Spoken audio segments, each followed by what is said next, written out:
Good evening, everyone. Welcome to Café Muse. Thank you, Michael Davis, for the beautiful guitar music. I'm Majda Gama, and I'm hosting tonight along with Renee Garrity. Henry Crawford is behind the scenes working his technical magic. Our featured writers tonight are Eman Quotah and Anne Harding Woodworth. I will start the evening off by introducing Eman, then Renee will introduce Anne. We encourage you to buy our featured authors' books tonight and to donate to Café Muse to support our literary programs. The links for buying books and donating will be in our chat. Audience members have been muted. This helps prevent feedback problems for our readers and ensures uninterrupted programming. Please bear with us if we do encounter a glitch. They happen, but I know you'll forgive us if they do. During the reading, please use the chat to comment or show your appreciation of our featured writers. On-screen finger snaps are acceptable. Our program is scheduled for 1 hour. Thank you for joining us. I hope you'll join us again next month on Monday, October 2nd for our next Café Muse reading, when we will feature the poets Alina Stefanescu and myself. Now it's my pleasure to welcome tonight's first reader, Eman Quotah, author of the debut novel Bride of the Sea, Tin House 2021. Eman Quotah's debut novel, Bride of the Sea, won the Arab American Book Award for fiction in 2022.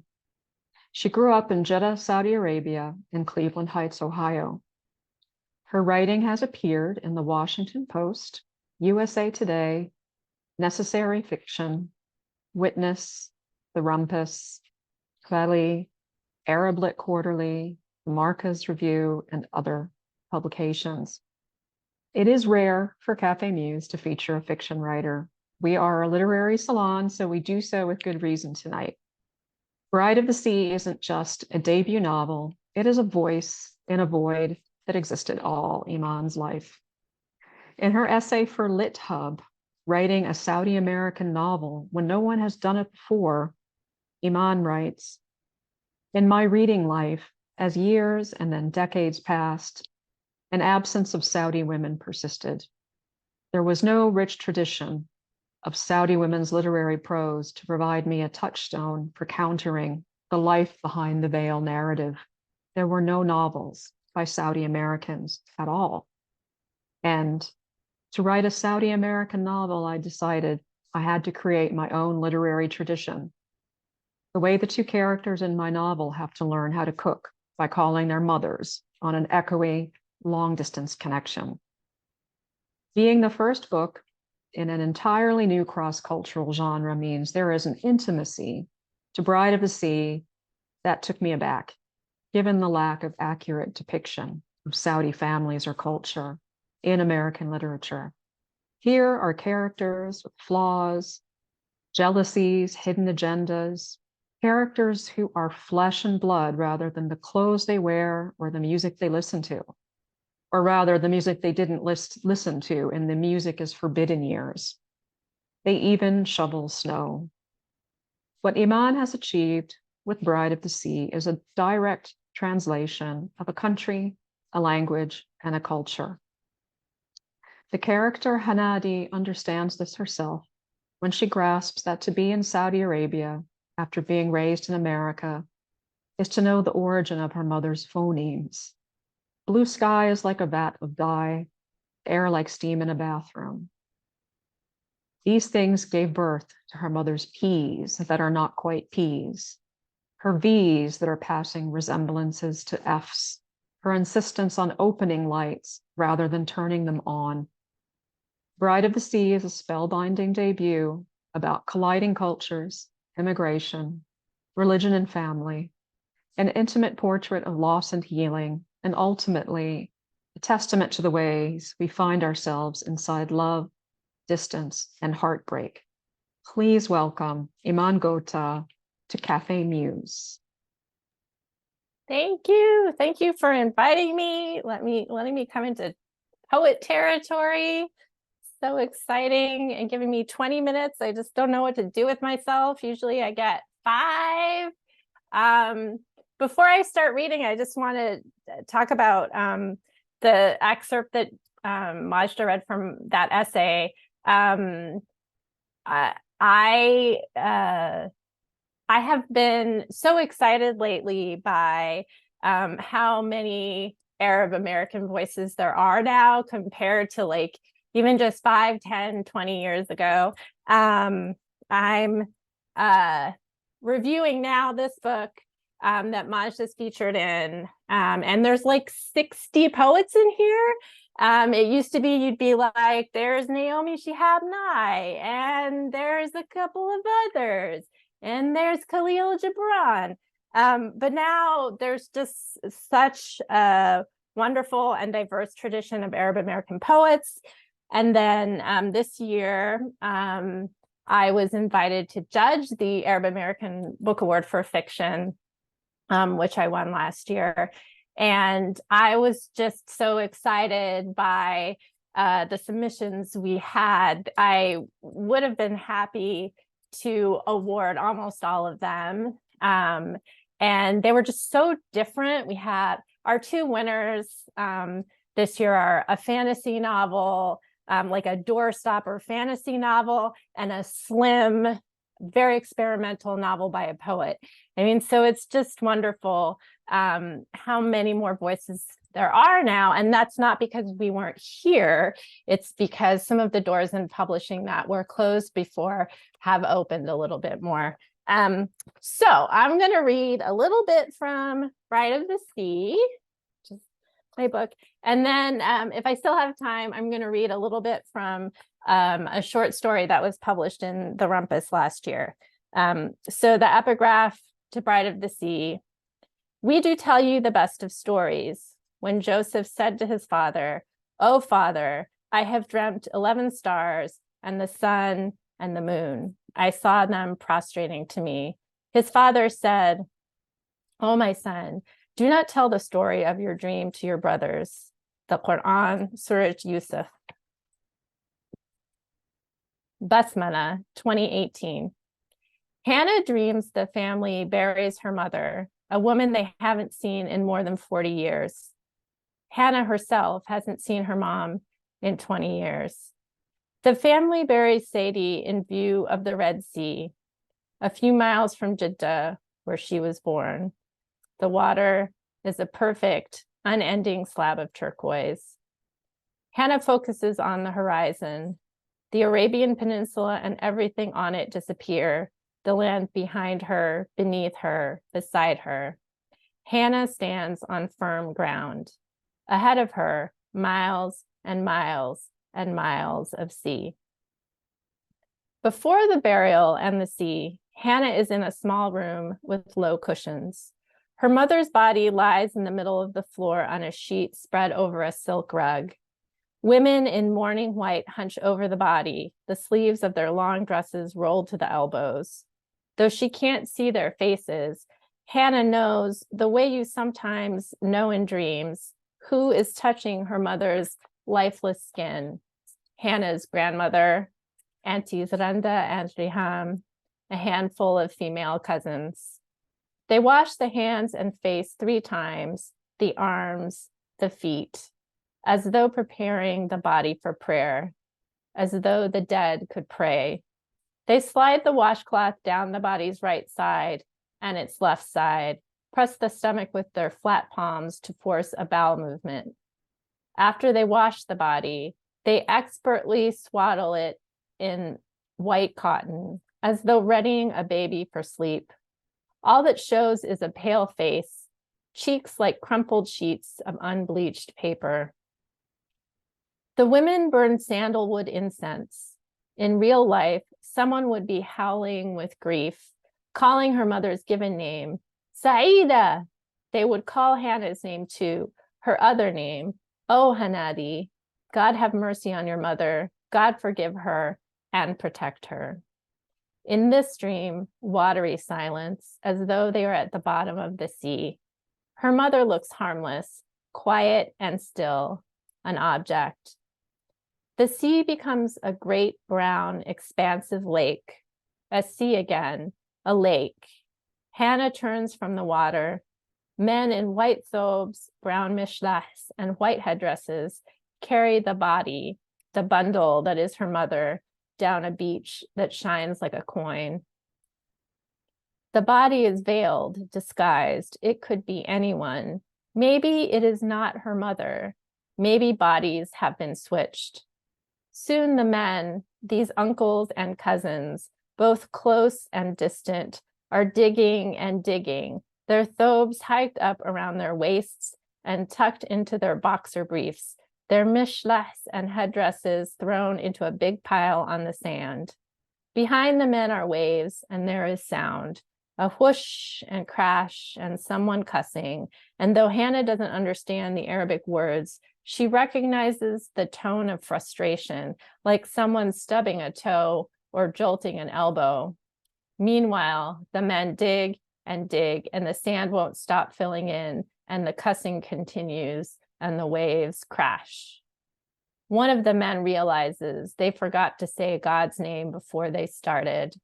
That part Hannah understands, a miracle of dream translation. The men put down their shovels. Together, their voices sing song and thrumming. They say, Bismillahir Rahmanir Rahim. In the name of God, the merciful, the compassionate.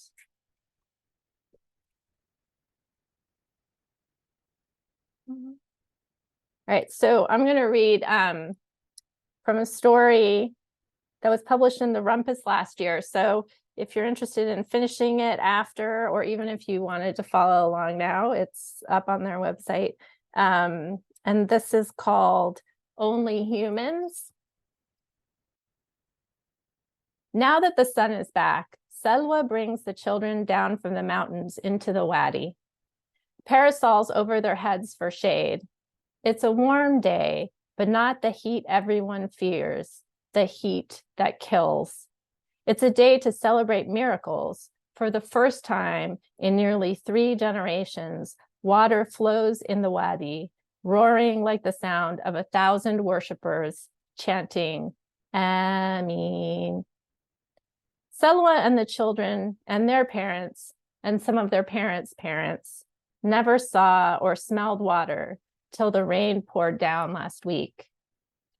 Selwa, the children's teacher, knows the history and geology of the wadi, but the children haven't been taught about this place so close to where they live. They don't expect a river where always, in their experience, in their memory, there has been dry, rocky ground. Before the rain, Selwa thought, we teach them about enough things they will never see. Why give them one more thing to mourn? Now that the river is here, she wants them to sink into its existence with all their senses. They have been taught water, when it was clear and odorless. They don't expect water to reflect the light and the sky like a green-brown mirror. We can see our faces. They don't expect the smell of mud. They have been taught only humans survived. They don't expect water to move and sound like a living thing, to be full of fish scooting about, insects with legs as thin as eyelashes, tiny jumping bugs. Fish, Miss Selwa, fish, real fish. Excitement drenches them like sweat. Sweat drenches them too. Selwa worries a little about heat, but there's a coolness coming off the water, and she's never seen the children this happy. They chatter as she leads them along the rocky shores by the edge of the water, holding the youngest child's hand. How amazing to smell and see and hear the gush of water and everything it carries for the first time. This morning, scientists tested the river water. They say it's safe to touch, maybe not to drink. Selwa dips her pinky in the flowing water and tells the children, it's okay, not dangerous to put your finger in, but don't put the water in your mouth. The children take off their sandals and dip a toe. The wetness of water makes them laugh and shout and splash and touch each other's skin with wet fingers. Every detail surprises and amazes them. the cool, the tickle, the rush, the fish nibbling their thumbs. One child throws a rock into the stream, and then they all do. Thunk, splash. Selwa explains current, ripple, tadpole, cloud, things she's read about. She's good at storing information in her brain, like clothes neatly folded in a wardrobe. Before the rain last week, no one had seen a rain cloud in decades, only dust clouds and smog. No one remembers fog. It's something they've read about, seen in old English detective shows dubbed into Arabic. Only the old people remember fish. Only few of them remember the croak of a frog. The water flowing now is a wonder Selwa dreamed of, waking and sleeping, but never hoped to see. She can hardly breathe for fear everything will disappear again.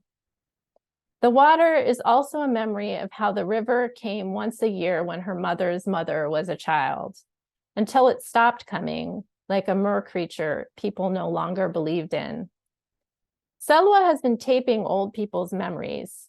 She sits with them on low couches in their living rooms, and they swiftly pocket or clutch the extra food pills and water pills she gives them to get them to talk.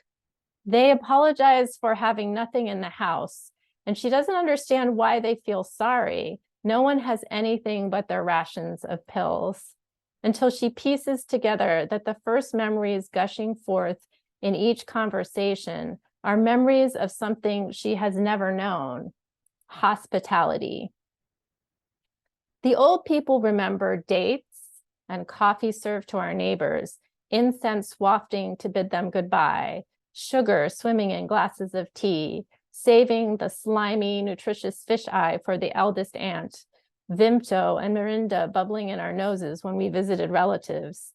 They remember milky, fatty rice at weddings eaten with cupped fingers, holidays that smelled like lamb and apricot syrup and ma'moul baking in the oven, tiny pizzas at children's birthday parties, little fruit tarts that fit in our palms. Hearing old people's memories is like watching a once in 3 generations downpour. In the past, they lived in abundance and air conditioning. So many details go over Selwa's head. She doesn't know how to transcribe all the words. The grandmothers help her find pictures so she can try to understand pizza, ma'moul, vimto, fruit tarts, oranges, macaroni, tea. They try to explain the feel of food in their mouths, the smell of it cooking, the taste along their tongues and the tops of their mouths. But it was so long ago. They remember probing the flour basket for soos and squeezing the mealworms dead, the smell of rice with lentils on an overcast afternoon, the tang of tamarind sauce, and little purple flowers that grew in vacant lots after rain, the mineral flavor of Zamzam water before the springs dried up. One grandmother remembers a swimming pool, how she carried the water's chemical smell on her skin when she got out. Another remembers the foul smell of trash. So much food, we threw it away. Selwa, when did you move to the mountains? Grandmother 1, everyone moved to the mountains. It was too hot. I was very young and I had a baby. It was very hot. The government gave us food pills and water pills, and sometimes the babies ate dirt or sucked on sandstone. I hated the pills at first. I wanted real food, but there was no food. Grandmother 2, thank God for the pills. Selwa, what did you bring with you? Grandmother 1, nothing. The clothes we wore, the shoes on our feet. Someone wrapped my baby in a prayer rug. I think I had green prayer beads. There were dogs. Selwa, stray dogs? Grandmother 2, someone had a dog. I didn't know that person. Maybe he had a foreign mother. The rest of us were afraid of dogs, but you could tell the dog was sad. It panted uncontrollably from the heat. Selwa, what happened to the dog? Grandmother 2, you know what happened to the dog. All the animals. Grandmother 1, how would we know what happened? It didn't make it to the mountains. Parents have lined the river's edge, taking pictures. Scientists catch fish in ancient-looking nets. Selwa fills a jug with silty water. Her mother refused to throw away the clay vessel because it belonged to her mother's mother. made to keep water cool. It has had no utility for a long time. Where did the fish come from? The children say. The river was gone. The fish were gone. Maybe the scientists know, Selwa says. Now the children are thirsty. They want to drink water. No water in your mouth, Selwa says, handing them water pills. She doesn't want anyone to get sick. They've never drunk water. Is the water clean? The river returned because rain fell for 7 days. Even the scientists and imams don't know why it rained. Only some of the old people had seen rain in their lifetimes.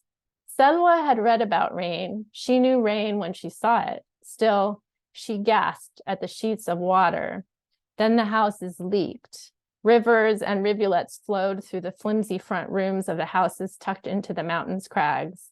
Adults told children not to touch the rainwater because who knew what acid had mingled with the water on its way down. Everyone huddled in the dry corners of their houses. When the rain stopped, they put on rubber gloves and sopped up the leakage with old clothes twisted into mops. Now in the wadi, the children are flicking each other with water. Selwa overhears one of the scientists saying, "The river is not going to last more than a week." Selwa, do you remember the river from when you were young? Grandmother 1, Nah, I lived in the city. We had tap water. It rained once a year and the streets flooded and our buses stalled. Grandmother 2, the water flooded our school and they canceled classes. It was a disaster. Selwa, were there animals in the city? Grandmother 1, there was the meat we ate. Grandmother 2, I saw stray dogs and cats. Birds. Grandmother 1, noisy birds. Selwa, they sang to you? Grandmother 2, they twittered. It's much quieter now. Selwa, because the birds are gone? Grandmother 1, because the city is gone. Selwa takes the jug of water home. She has read of boiling water to kill organisms, placing a droplet on a tiny piece of glass to view it in a microscope, bathing and swimming. There is no pot to boil water in, no stove to heat it on, no tea like the old people speak of. What would it be like to take a shower like people in old movies do? Every morning, Selwa sprays herself with cleaning agent. She brings sample-sized spray bottles to school for the children who don't have spray. Selwa has one patch of dirt in her yard, which otherwise is tiled in bright white, like the missing clouds. She pours water onto the patch of dirt. She tastes the mud, licking it off her index finger. It tastes like something lost. No one has tasted anything in years. There are 2 grandfathers reluctant to talk to Selwa. Is it because she's a woman? Because she's a teacher? Because she's trying to recover memories? The only past we need to know about is what God wrote, they say. Why do you take the children to the wadi, they say. People have invented too many new things, they say. They believe the recent past was a time of bid'ah, and they would rather tell holy stories about Muhammad, Nuh, Saleh, Musa, Ibrahim, Yunus, Lut, Isa, and so on. Stories of men facing challenges on earth. Nuh's story is a story of flood. Too much water covering the land. Not enough room on the ark for everyone. The grandmothers remember beggar children on city streets. They remember silver trays and servants from another land. Grandmother 1, they left. We left for the mountains. The servants left for their homelands. Selwa, the government kicked them out. Grandmother 2, they wanted to leave. They needed to go back to their families. Grandmother 1, some people were not allowed to leave the city, to leave the heat. There was not enough room in the cliffs for everyone. Selwa, what happened to the people who stayed in the city? Grandmother 2, we never knew. Grandmother 1, people started calling it the killing heat. That's why we stay in the mountains. The father of one of the children convinces the grandfathers to talk to Selwa. She wears her gold coin burqa, a family heirloom her grandmother passed down to her, and sits with the men at the lip of the wadi. The men's turbans are piled on their heads in the old-fashioned style. They wear fultas wrapped around their waists and white t-shirts. They refuse to walk down to the river. One says he's too feeble. The other says the memories are too hard. He'll look from above. Selwa sees the grandfathers through a curtain of gold. The river below them shines dark green. It gurgles and sings. Selwa smells something metallic and something green. Grandfather 1. Nowadays, everyone is nourished and no one is fed. Selwa, that's what people say. Grandfather 2. People used to feed each other. Now, thank God, there are enough food and water pills for us all. If you're not nourished, you die. Grandfather 1. The people left in the city died. Selwa. You left behind the migrants, isn't that right? Grandfather 2. I was a child. My father said there wouldn't be room in the cliffs.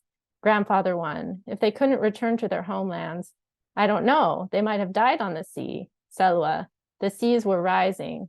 Grandfather 2. God forgive. Islands were lost. I wonder about our driver. Did he have a home to go back to? We were all in God's hands. Selwa. Do you remember how you got to the mountains? Grandfather 1. We rode a bus. Grandfather 2. We walked and the littlest children rode on their parents' shoulders. Grandfather 1. The only thing I remember is my sister crying. Selwa. She was scared. Grandfather 1. She wanted to bring her cat, Basbus, but we couldn't find a box to carry it in, so we left Basbus behind. In the back of a cabinet, Selwa finds a glass jar. She wipes it clean and takes it to the wadi. Pebbles get in her sandals as she makes her way down. She stops and shakes them out. At the river's edge, she kneels in the mud and feels cool, moist through her dress. She flips her gold burga over the back of her head, and her face feels the sun. Tiny fish swim in the jar. The green water is a living emerald. Across the water, on the rocky shore, smudges of purple, green, and yellow. Grandfather 2. I remember when we did wudu, not tayammum. Selwa. You washed for prayer with water, not with dirt like we do now. Grandfather 1. The cool water on your face and arms woke you up at Fajr time. Grandfather 2. Then there was no water. Selwa. Were you sad? Grandfather 1. My father said God would guide us, and then we came to the cliffs. Selwa. You've never been back to the city or the sea? Grandfather 2. You know no one's allowed to go back. Selwa. I'm asking for future generations. Grandfather 1. We stay away from the killing heat, the tsunamis, the graves. I'll stop there. Thanks for listening, everybody. Thank you, Eman. And good evening, everyone. I'm delighted to introduce Anne Harding Woodworth, who will be reading from her latest book, Gender, 2 Novellas in Verse, Martin, Martina, and the Aftermath. Can you see it? Okay. She is the author of 8 books of poetry and 4 chapbooks. Her 7th book, Trouble, received a William Meredith Award for poetry. An excerpt from her chapbook, The Last Gun, one of my favorites, received the COG Poetry Award, judged by A. Van Jordan, and was subsequently animated, which is really cool. You can find the link to the animation on Café Muse website under her bio and Anne's bio. Her 5th chapbook is coming out in February 2024. Anne is a graduate of Smith College, a member of the Board of Governors at the Emily Dickinson Museum in Amherst, Massachusetts, and a member of the Poetry Board at the Folger Shakespeare Library. One of Anne's many talents is taking a subject or concept in an unexpected direction. Gender, 2 novellas in verse, Martin, Martina, and Aftermath are no exception. Their complexity is compelling, but it makes it difficult to introduce, so I'll give you just a brief overview. In all of Anne's work, she subtly, or not so subtly, delves into the political. Here she approaches gender, ecology, religion, topics no longer allowed at the dinner table. And she does she does so, well, subtly and not so subtly, and takes us from the 11th century to the 21st century in the first novella, and to a time after an apocalypse in the second. In Martin Martina, she explores the mystical subject of male and female roles. Are men and women defined by the clothes they wear, the roles they play, the jobs they do? The main character, Martina, is a young woman who dresses as a man after her mother dies in order to live with her father, who becomes a monk.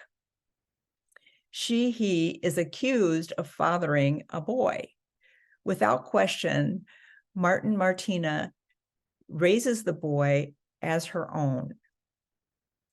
The main focus is gender, but Anne does not leave out religion.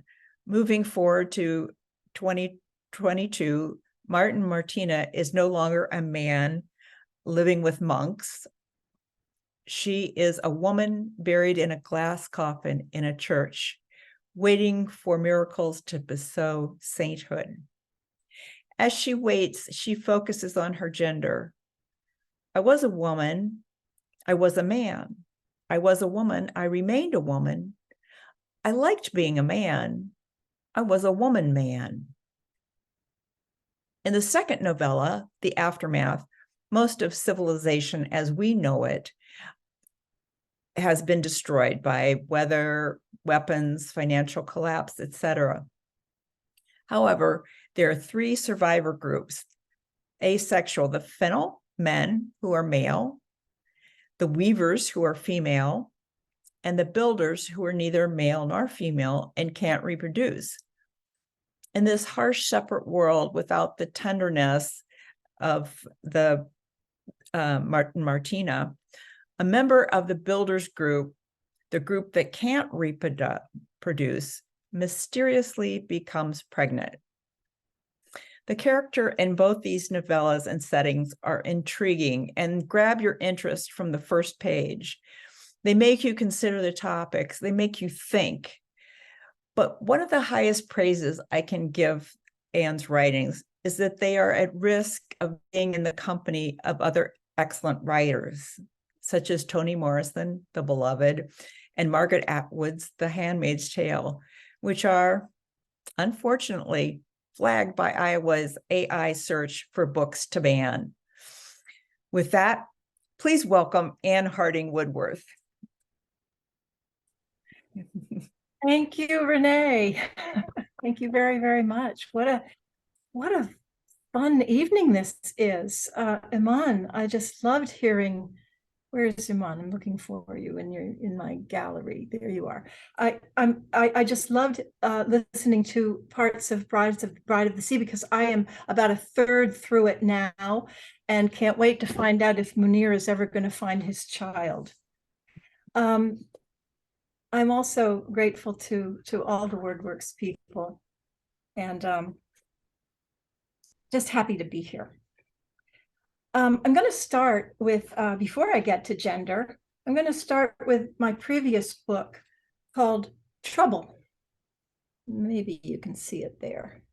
Anyway, kind of hard to get it in. There we go. The background of the poem I want to read is Strathmore Hall, which is a beautiful concert hall north of Washington, D.C., where the Baltimore Symphony plays. And there one night I heard the symphony play the soundtrack for Psycho, the movie that Hitchcock made back in 1960. And there was a huge screen over the orchestra where they showed the film and the orchestra played the soundtrack. It was absolutely fantastic to hear it. And the orchestra itself got really interested in the film too. So this poem is called On Seeing Psycho in a Concert Hall. The orchestra begins to play. The screen, out of certain bravery, hangs high in the hall. We all know what's going to happen because memory is swirling in this place tonight, reaching back to when it felt good to tremble, back to drive-ins, reruns, rainy nights and sleepovers. And the music, the strings, you know they're going to climb higher and higher until they squeak, screech, cricket shrill into your body, and you hear and see, absorbed into your past, into the bygone night of a film that's risen again from a dead man's mind, into a steamy shower, into murder and blood and water in the drain. When it stops, it does not stop. Even the musicians crane their necks, believing in the sounds they've made, turning their eyes up to the screen to take in, like us, what they've been accomplices to.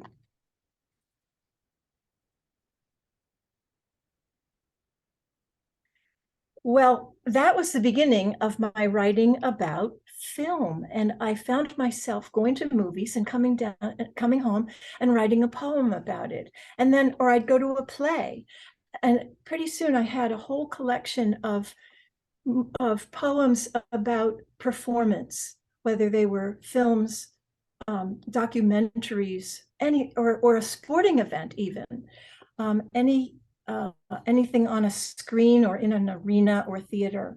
So along those lines, I thought I'd read a poem from my new manuscript, which doesn't have a title yet, the one I'm working on now. And it's a poem about, let's see, where is it? It's a poem about a movie I went to in DC, but it was just at the time that the Aurora, Colorado massacre took place in a movie theater, where a guy named James Holmes murdered 12 moviegoers and injured 58. 70 people, in fact, were injured by some, but 58 by the gun. And I realized how the film itself entered into what was going on in the theater. At the movies in DC 2012, this movie that I went to was not one of your blockbusters. It was called Habemus Papam, which is the Latin for "we have a Pope."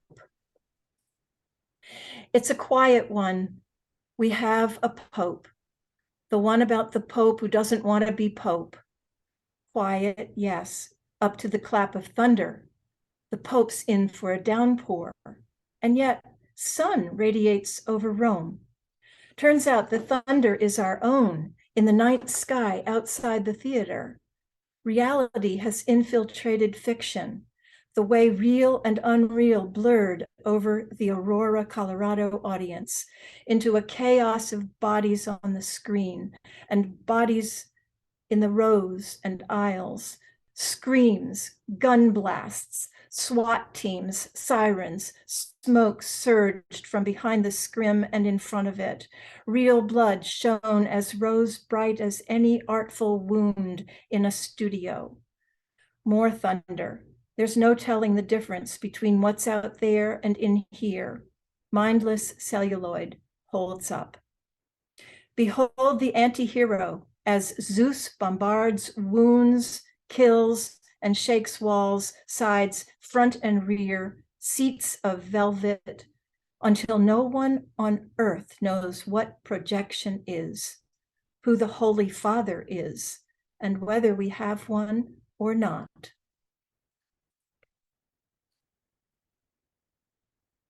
Well, Renee, thank you.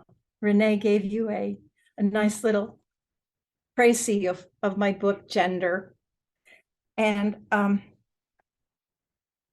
I thought I'd read the prologue from Martin Martina, just a few excerpts from that prologue.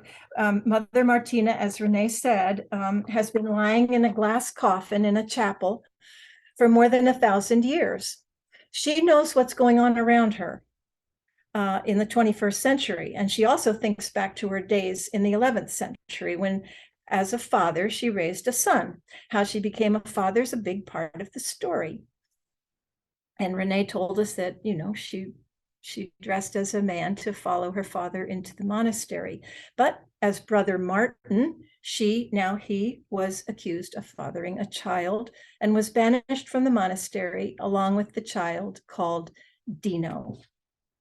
And I'm going to read from the prologue, which is dated August 26th, 2022.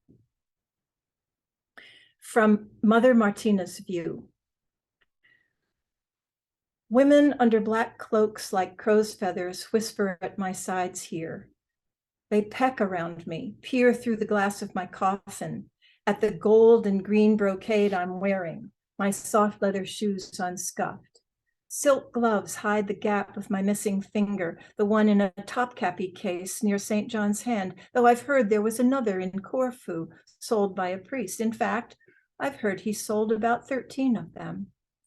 I feel quite lovely now. It wasn't always so. When I was dressing in a monk's tunic so that I could stay with my father at the monastery, I knew I did not make a handsome boy or man or girl woman for that matter. I was menstruating twice or thrice a year, and in the 5th year, my 20th, not at all. Nothing bloomed, breasts, none. Some might consider me lucky. Ha! I remember the absence, but not with regret. I have recall that's perhaps destructive to my happiness, yet joy is essential in the grave. Memory calls forth events of my long life as a young person, and later as a father, mother to my Dino. I was never a wife to anyone, nor was I a husband. At times, I felt urges to be one or the other. I held it all within me. Memory deepens acuity. Nothing is blurred. The spirit of the innkeeper's daughter is with me even now. Beautiful Bronwyn, misshapen and halt, I protect her spirit, protect it still against the malevolence of her mother. Progenitor is never the issue. Parent is. I was nobody, expelled from the close. Somehow circulation of my tale, being father to my boy Dino, began among the faithful, which is how I ended up in this glass coffin. Men and women through the centuries have known my story, the full meaning of which revealed itself upon my death.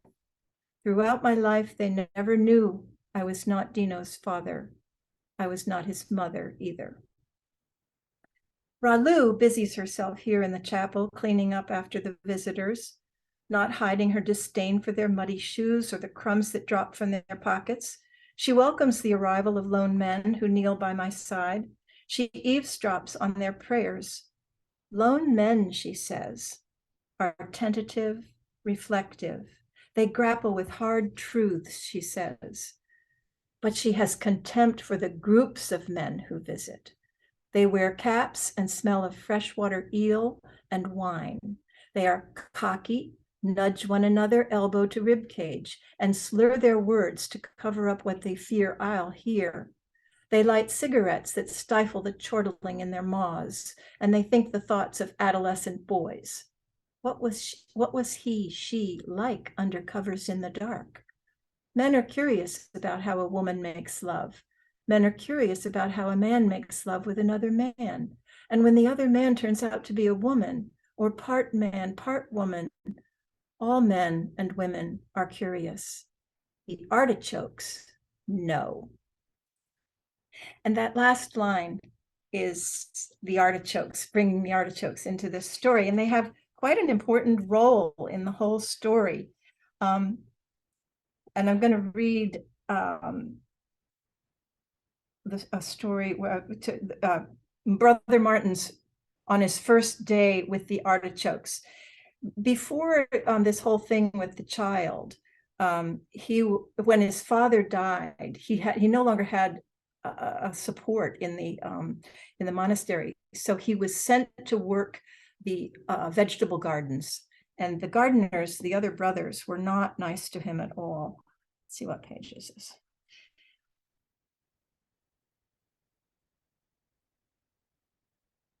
But he really had the touch for a gardener. Tuesday, June 10th, 10:18. Brother Martin on his first day with the artichokes. Artichokes have a way of laughing at us brothers in a patch of weeds and stony soil. They were in a sorry state this morning, almost dead, yet still merry looking in their plot. The brothers didn't laugh, but sourly toiled till they gave up trying to save the prickly plants and left to take a snooze behind an oak, while I just went on working the chokes back to life. As I cut back some errant leaves, my knife slipped and cut my finger, cut it worse than cut my finger off, which fell into the dirt. The stump bled, but not so much as might be thought.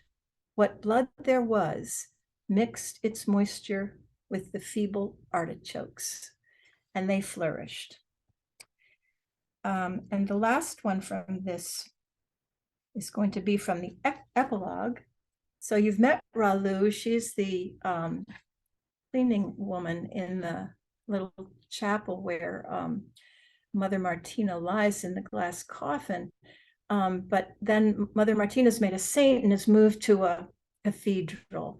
And Ralu now has, she still is working in the chapel, but without Mother Martina there, it's a whole different story. Wednesday, February 17th, 2027. Ralu mops the floor of the chapel. Well, she made it. I knew she would. Saint Martin Martina of the Anguinar. They've taken her away from here to install her in a cathedral. I don't know where. It's lonely here. I have no one to talk to, no glass coffin to polish, no need for brochures, no visitors, no brown and wilted flowers to throw away. Still, I come to mop the floor every day at 5 o'clock, and often as I mop, I cry. Saint Martin Martina of the Anguinar. I don't know where they got that name. It's a mystery to me, but there was always a lot of mystery about Mother Martina. Mystery comes with secrets. She had one big secret for a long time. Mystery comes with hidden truths too, which might be called omissions. Some might call omissions lies. We all omit facts about our lives, I guess, things we don't want others to know. Holding the truth back causes pain and frustration. I don't want anyone to know that I still have the artichoke stalks brought by the man who told Mother Martina the good news, that good news being that she had been made a saint. I heard him call her Papa, and I smiled because I knew how happy that made her. We all like reminders of our past, things that can reconfirm that we lived once, we're young, we're part of another combination of space and time, people and home. The artichoke stalks came into the chapel, a brilliant green, beautiful in the blue vase, curly and joyous, almost laughing. In a few days, they were dried up and beige, though still with an aura of happiness. I couldn't bring myself to dispose of them, so I took them home and put them over my doorway, where they are a symbol of the goodness and kindness people are capable of. They endure even in the worst of times when plague ravages the world, when sun heats the surface of the earth to a burning point, when wind and rain wash out all gardens, trees fall, mudslides kill and destroy dwellings. So now I've told you my secret. I feel better to have spoken it. I will miss Mother Martina, but I will always have her artichokes.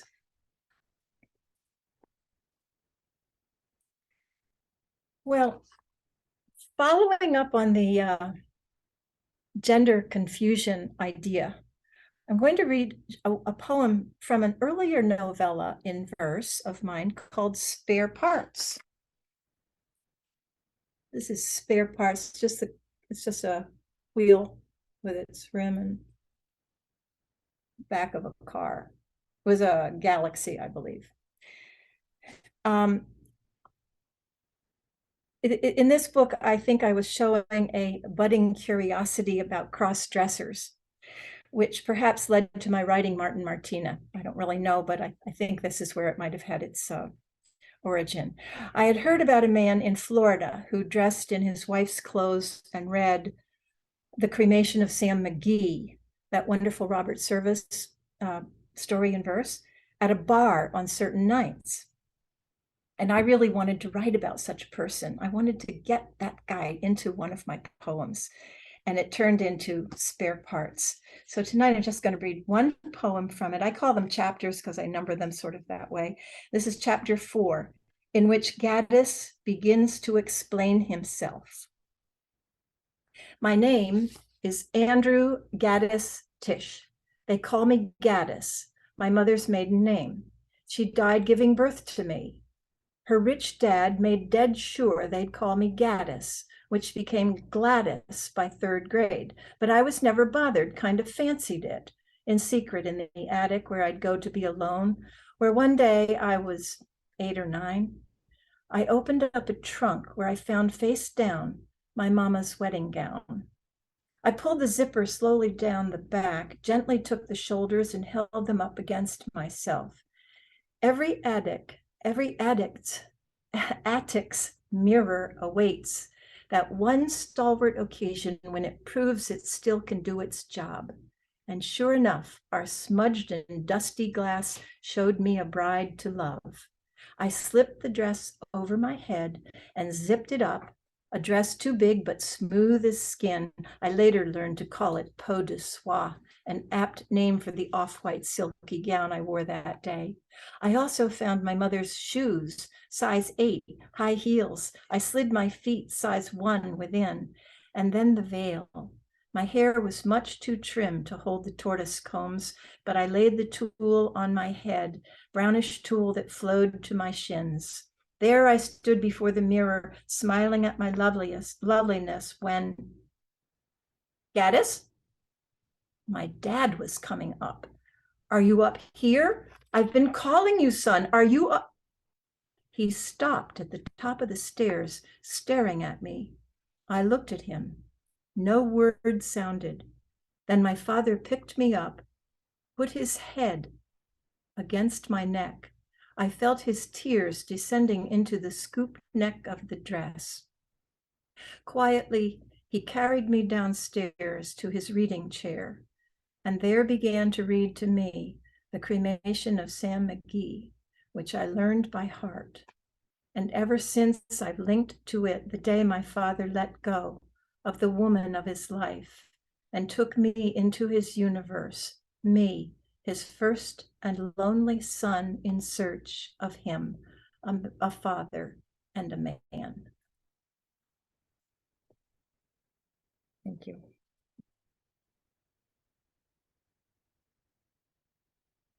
Well, as an aside, just a quick aside about this, Renee mentioned that I have a chapbook coming out in February, and that is called The Spare Parts Saga.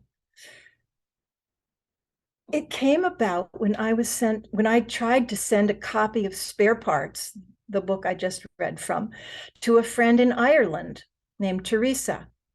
I watched the USPS tracking for it as it went back and forth and back and forth several times between Dublin and New York. All of a sudden, I was writing a chapbook, having the chance to needle the USPS and the Postmaster General, Louis DeJoy, as well as to reminisce about my own life or to ponder various issues. And I used the tracking as the title for each poem. Anyway, that's just an aside. To end, I'd like to read a short poem from the second novella that's in Gender, in the story called Aftermath. And most of the poetry in this novella rhymes, unlike in Martin Martina. It takes place after the apocalypse, as Renee said. There's just one small band of human beings left on Earth. The fennelmen, who are male and wear twine around their waist, from which hangs a fennel bulb. The weavers, who are female, and the builders, who are asexual. Let me just say what a pleasure it's been tonight before I read this final poem. It's just been a whole lot of fun, and thank you, WordWorks, all of you, Henry, for your technology, and Karen for WordWorks in general, Majda, wonderful introduction of Eman, and Renee, thank you. Okay, this is called weavers and builders together, in which we study two constituents of the three-pronged order. Where hardened fennelmen went by hims and he's, builders were they's, weavers hers and she's. Between the she's and they's, distrust was sown. Together they lived only from dusk to dawn. The builders had no possibility of progeny, yet they quite typically shared a common universal gender. Some were rough and crude, others tender. One might show attractive, comely grace, another would be calloused, heavy-paced. All builders played the beads. It was their sport. It satisfied their motive to resort to competition, one against the other. Who'd string the longest? Who'd be first to wither? When they worked, the builders nailed and sawed, while weavers fashioned cloth on looms as taught, sitting steadfast in the weaving room, each with loving care toward her own loom. At times, some weavers wandered off, perhaps in search of those with fennel bulbs in laps. At times, the weavers felt an aching gut, like a dog in heat, perhaps a deer in rut. Thanks, everybody. Usually I pipe in here with a question, and although I have a question, I'm going to hold off on that because we are running out of time tonight. But I want Eman to come back, and I want you both to hold up your books and show us what your books look like, so that everybody can have the opportunity to see them once more, perhaps to buy. We have a wonderful audience, and we have wonderful readers. And thank you both Majda and Renee for co-hosting. And I will turn this back to Renee, right? Right. Thanks, Karen. And thank you to our poets tonight, Eman Quotah and Ann Harding Woodworth, for truly fascinating readings. We encourage all of you in the audience to go to the links in the chat and purchase Eman and Ann's books. Also, please donate to Café Muse. We're a nonprofit and all volunteer group. We would appreciate the donation to keep our reading series going. There is also a link in the chat for that. Please join us for our next reading, October 2nd at 7:15. The poets are our very own Majda Gama and Alina Stefanescu. If you haven't registered to join, which I guess you have, but if your friends haven't registered to join us for our readings, please go to the link in the chat for a free one-time registration. You can check us out on Facebook, YouTube, and our website. Thank you once again, Michael Davis, for sharing your talent on classical guitar, and Henry Crawford for your photographs and your technology. We couldn't do without you. I want to thank everyone who made this evening possible. My co-host Majda Gama and all the other co-hosts who worked behind the scenes for tonight's reading. Ellen Cole, Henry Crawford, Renee, that's me, Claire McGough, and of course, Café Muse founder Karen Alanier. Politics aside, please let's remember the events of 9/11, those who died, who were injured, and their families and friends. On behalf of Café Muse, we thank you all for joining us tonight. Without you, we wouldn't be here. Be safe, stay well, and good night.